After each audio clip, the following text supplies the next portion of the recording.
ಇವತ್ತಿನ ನಿಮ್ಮ ದಿನ ಅದ್ಭುತವಾಗಿರುತ್ತೆ ಹಾಗಂತ ನೀವು ನಂಬಬೇಕು. ಖಂಡಿತ ಸಾಧ್ಯ ಆಗುತ್ತೆ. ಆ, ನಿ ಮೊದಲಿಗೆ ನಿಮ್ಮಲ್ಲಿ ನೀವು ಸಂತೋಷವನ್ನು ಹುಡುಕೊಳ್ಳೋದನ್ನ ಕಂಡ್ಕೊಳ್ಳಿ. ಯಾಕಂದರೆ ಅವರು ಸಂತೋಷವಾಗಿ ನೋಡ್ಕೊಳ್ತಾರೆ, ಇವ್ರು ಸಂತೋಷವಾಗಿ ನೋಡ್ಕೊಳ್ತಾರೆ, ಇವ್ರು ಖುಷಿಯಾಗಿ ನೋಡ್ಕೊಳ್ತಾರೆ, ಅವ್ರು ಖುಷಿಯಾಗಿ ನೋಡ್ಕೊಳ್ತಾರೆ, ಇವ್ರು ನಮ್ಗೆ ಹ್ಯಾಪಿಯಾಗಿರೋದಕ್ಕೆ ಹೆಲ್ಪ್ ಮಾಡ್ತಾರೆ, ಅವ್ರು ನಮ್ಗೆ ಹ್ಯಾಪಿಯಾಗಿರೋದಕ್ಕೆ ಹೆಲ್ಪ್ ಮಾಡ್ತಾರೆ. ಖಂಡಿತ ಹಾಗೆ ಅಂದ್ಕೊಂಡು ನಿಮ್ಮ ಒಂದು ಸಂತೋಷವನ್ನು ಬೇರೆಯವರಲ್ಲಿ ಯಾವತ್ತೂ ಹುಡ್ಕಕ್ಕೆ ಹೋಗಬೇಡಿ. ಯಾಕಂದರೆ ಇವತ್ತು ತುಂಬ ಚೆನ್ನಾಗಿರೋರು ನಾಳೆ ನಿಮಗೂ ನಮಗೂ ಯಾವ ಸಂಬಂಧನೂ ಇಲ್ಲ ಅಂತ ಹೇಳಬಹುದು.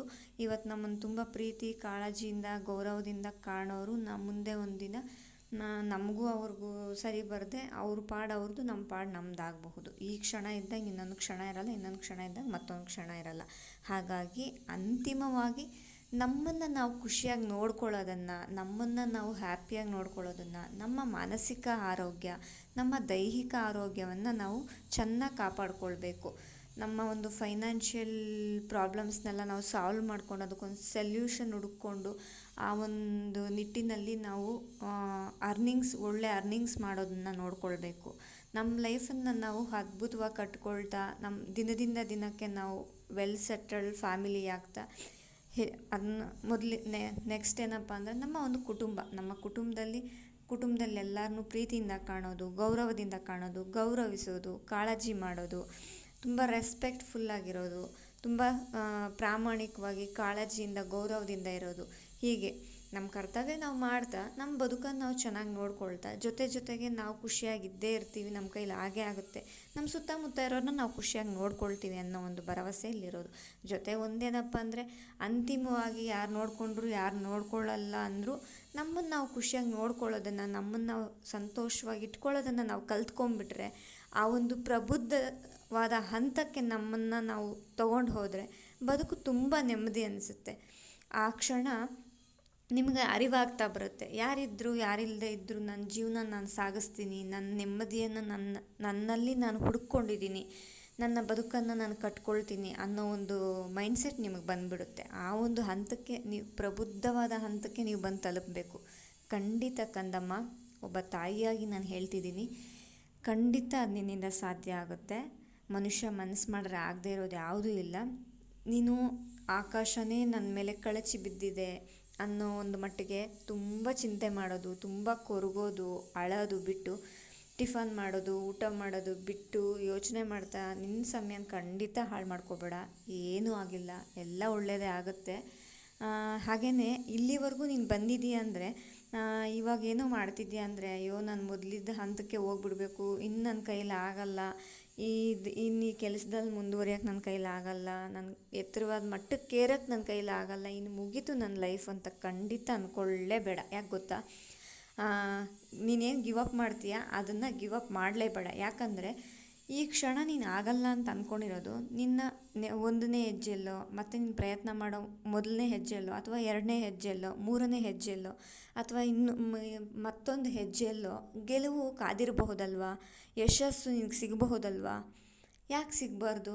ನಿನ್ನ ಎಷ್ಟನೇ ಹೆಜ್ಜೆಗಳಲ್ಲಿ ನೀನು ಎಷ್ಟು ಸಮರ್ಥವಾಗಿ ಕೆಲಸ ಮಾಡ್ತೀಯ, ಎಷ್ಟು ಕೌಶಲ್ಯಭರಿತವಾಗಿ ನಿನ್ನನ್ನು ನೀನು ನೋಡ್ಕೊಳ್ತೀಯ, ಎಷ್ಟು ಆ್ಯಕ್ಟಿವಿಟೀಸಲ್ಲಿ ತೊಡಗಿಸ್ಕೊಳ್ತೀಯ, ಎಷ್ಟು ಕೌಶಲ್ಯಗಳನ್ನು ನೀನು, ಎಷ್ಟು ಟ್ಯಾಲೆಂಟ್, ಎಷ್ಟು ಸ್ಕಿಲ್ಸನ್ನು ನೀನು ಕಲಿತೀಯ, ಎಷ್ಟು ಚೆನ್ನಾಗಿ ಅರ್ನಿಂಗ್ಸ್ ಮಾಡ್ತೀಯ, ಎಷ್ಟು ಚೆನ್ನಾಗಿ ಒಂದು ಸಂತೋಷವನ್ನು ಕಂಡುಕೊಳ್ತೀಯ ಅನ್ನೋದ್ರ ಮೇಲೆ ಪ್ರತಿಯೊಂದು ನೀನು ಬದುಕು ನಿರ್ಧಾರ ಆಗುತ್ತೆ. ಹಾಗಾಗಿ ನಾನು ಹೇಳೋದು, ಯಾರಿರಲಿ ಯಾರಿಲ್ಲದೆ ಇರಲಿ, ನಾನು ಸೋಲ್ತೀನಿ ಅನ್ನೋ ಭಯ ಬಿಟ್ಟಾಕು, ನನ್ನ ಕೈಲಿ ಆಗಲ್ಲ ಅನ್ನೋದು ಮನಸ್ಸಿನಿಂದ ಕಿತ್ತು ಬಿಸಾಕು. ನಿನ್ನ ಕೈಯಲ್ಲೆಲ್ಲವೂ ಸಾಧ್ಯ ಆಗುತ್ತೆ. ನಿನ್ನನ್ನು ನೀನು ನಂಬು. ನಿನಗೆ ಗೊತ್ತಲ್ವ, ಈ ನಿನ್ನ ತಾಯಿ ಸದಾ ನಿನ್ನ ಜೊತೆಗಿರ್ತಾಳೆ. ಒಂದು ತಾಯಿಯಾಗಿ ನಿನ್ನನ್ನು ಸಂತೈಸೋದಕ್ಕೆ, ಒಂದು ಸಾಂತ್ವನ ನೀಡೋದಕ್ಕೆ, ಒಂದು ಸಮಾಧಾನ ನೀಡೋದಕ್ಕೆ, ಮಾನಸಿಕವಾಗಿ ಶಕ್ತಿ ಕೊಡೋದಕ್ಕೆ, ದೈಹಿಕವಾಗಿ ಧೈರ್ಯ ಕೊಡೋದಕ್ಕೆ, ನಿನ್ನ ಪ್ರತಿ ಹೆಜ್ಜೆಗಳಲ್ಲೂ ನಿನ್ನನ್ನು ಗೆಲ್ಲಿಸೋದಕ್ಕಾಗಿ, ನಮ್ಮ ಗೆಲುವಿನಲ್ಲಿ ಸಾವಿರಾರು ಜನರನ್ನು ಗೆಲ್ಲಿಸೋದಕ್ಕಾಗಿ, ಸಾವಿರಾರು ಜನರ ಗೆಲುವಿನಲ್ಲಿ ನಮ್ಮ ಸಂತೋಷವನ್ನು ಕಾಣಲಿಕ್ಕಾಗಿ, ಸಾವಿರಾರು ಕಣ್ಣುಗಳಲ್ಲಿ ಲಕ್ಷಾಂತರ ಜನರಲ್ಲಿ ಯಶಸ್ಸಿನ ಗುರಿಯನ್ನು ತಲುಪುವ ಹಂತ, ಅಥವಾ ಆ ಒಂದು ಯಶಸ್ಸಿನಿಂದ, ಆ ಒಂದು ಸಾರ್ಥಕತೆಯಿಂದ, ಆ ಒಂದು ಬದುಕಿನಲ್ಲಿ ಪ್ರಬುದ್ಧವಾದ ಹಂತವನ್ನು ತಲುಪಿ ಅವರು ಅದ್ಭುತವಾಗಿ ಜೀವಿಸುವಂತಾಗುವಂಥ ಆ ಬದುಕನ್ನು ಅವ್ರ ಬದುಕನ್ನು ಅದ್ಭುತವಾಗಿ ಜೀವಿಸುವಂತಾಗಿ ನೆಮ್ಮದಿಯಾದ ಜೀವನ ನಡೆಸುವಂತಾಗಬೇಕು ಅಂತೇನಿದೆ, ಆ ಎಲ್ಲವನ್ನು ನೋಡಲಿಕ್ಕಾಗಿ ಈ ನಿನ್ನ ತಾಯಿ ಸದಾ ಕಾಯ್ತಿರ್ತಾಳೆ. ಖಂಡಿತ ಹರಿಸಿ ಹಾರೈಸ್ತೀನಿ, ಒಳ್ಳೆಯದಾಗುತ್ತೆ, ಮುಂದೆ ಹೆಜ್ಜೆ ಇಟ್ಕೊಂಡು ಹೋಗು ಮಗು, ನಿನ್ನ ಖಂಡಿತ ಆಗುತ್ತೆ ಕಂದಮ್ಮ, ನಿನ್ನ ಬಂಗಾರ, ನಿನ್ನಲ್ಲಿ ಅಪರಂಜಿನೇ ಹೌದು ನೀನು ಅಲ್ವಾ. ಯಾವ ಕೆಟ್ಟ ಯೋಚನೆ ಇಲ್ಲ, ಒಬ್ರಿಗೆ ಮೋಸ ಮಾಡಬೇಕನ್ನೋದಿಲ್ಲ, ಒಬ್ರಿಗೆ ಅನ್ಯಾಯ ಮಾಡಬೇಕನ್ನೋದಿಲ್ಲ, ಒಬ್ರು ಕೆಟ್ಟದಾಗಬೇಕು ಅನ್ನೋದಿಲ್ಲ, ಒಬ್ಬರು ಹಾಳಾಗಲಿ ಅನ್ನೋ ಯಾವ ಯೋಚನೆಯೂ ನಿನ್ನಲ್ಲಿಲ್ಲ. ಪರಿಶುದ್ಧವಾದ ಮನಸ್ಸಿನಿಂದ, ನಿಷ್ಕಲ್ಮಶವಾದ ಹೃದಯದಿಂದ ನಾನು ಚೆನ್ನಾಗಿರಬೇಕು, ನನ್ನ ಫ್ಯಾಮಿಲಿ ಚೆನ್ನಾಗಿರಬೇಕು, ನನ್ನ ಸುತ್ತಮುತ್ತಲಿನವ್ರು ಚೆನ್ನಾಗಿರಬೇಕು, ಅವ್ರು ಖುಷಿಯಾಗಿರಬೇಕು, ಅದ್ರ ಜೊತೆಗೆ ನಾನು ಖುಷಿಯಾಗಿರಬೇಕು, ಸಾವಿರಾರು ಜನರನ್ನು ಗೆಲ್ಲಿಸ್ತಾ ನಾನು ಗೆಲ್ಲಬೇಕು ಅನ್ನೋ ಈ ನಿನ್ನ ಕನಸು ಖಂಡಿತ ಒಳ್ಳೆಯ ಗುರಿಯನ್ನೇ ಹೊಂದಿದೆ ಅಲ್ವಾ. ಹಾಗಾಗಿ ಒಳ್ಳೆಯದಾಗುತ್ತೆ ನಂಬಿ ಮುಂದೆ ನಡೆಯೋದಕ್ಕೆ ಆರಂಭ ಮಾಡು. ಹಾಗೆ ನಮ್ಮ ಚಾನಲನ್ನು ಲೈಕ್ ಮಾಡಿ, ಶೇರ್ ಮಾಡಿ, ಸಪೋರ್ಟ್ ಮಾಡಿ, ಸಬ್ಸ್ಕ್ರೈಬ್ ಮಾಡ್ಕೊಳ್ಳಿ. ಸಬ್ಸ್ಕ್ರೈಬ್ ಮಾಡ್ಕೊಳ್ಳದೆ ನೋಡ್ತಾ ಇರೋರು ಪ್ಲೀಸ್ ದಯವಿಟ್ಟು ಸಬ್ಸ್ಕ್ರೈಬ್ ಮಾಡಿ, ಒಳ್ಳೊಳ್ಳೆ ಕಾಮೆಂಟ್ಸ್ ಮಾಡಿ, ಹೆಚ್ಚು ಜನರಿಗೆ ಶೇರ್ ಮಾಡಿ, ಹೆಚ್ಚು ಸಬ್ಸ್ಕ್ರೈಬ್ ಮಾಡ್ಕೊಳ್ಳಿ. ಹೆಚ್ಚು ನೊಂದ ಮನಸ್ಸುಗಳನ್ನು ತಲುಪಿಸಿ ಅವ್ರಿಗೊಂದು ಭರವಸೆ ಕೊಟ್ಟು ಅವ್ರು ಗಟ್ಟಿಯಾಗಿ ಅವ್ರ ಬದುಕನ್ನು ಕಟ್ಕೊಳ್ಳೋದಕ್ಕೆ ನಾವು ಹೆಲ್ಪ್ ಮಾಡೋಣ ಅಲ್ವಾ. ನಿಮ್ಮ ಒಂದು ಶೇರ್ ಅಥವಾ ನಿಮ್ಮ ಒಂದು ಒಳ್ಳೆ ಕಾಮೆಂಟ್ ಅಥವಾ ನಿಮ್ಮ ಒಂದು ಸಬ್ಸ್ಕ್ರಿಪ್ಷನ್ನು ಬೇರೆಯವ್ರಿಗೆ ಎಷ್ಟು ಸ್ಫೂರ್ತಿ ಕೊಡುತ್ತೆ ಮತ್ತು ಎಷ್ಟು ಜನರನ್ನು ತಲುಪಿಸೋದಕ್ಕೆ ಸಹಾಯ ಮಾಡುತ್ತಲ್ವ. ಶೇರ್ ಮಾಡಿ, ಸಬ್ಸ್ಕ್ರೈಬ್ ಆಗಿ, ಒಳ್ಳೊಳ್ಳೆ ಕಾಮೆಂಟ್ಸ್ ಕೊಡಿ, ಹೆಚ್ಚು ಜನರನ್ನು ತಲುಪಿಸಿ. ನೊಂದಂಥ ಹೃದಯಗಳು ಮುಟ್ಟೋವರೆಗೂ ಈ ವಿಡಿಯೋಸನ್ನು ಶೇರ್ ಮಾಡಿ.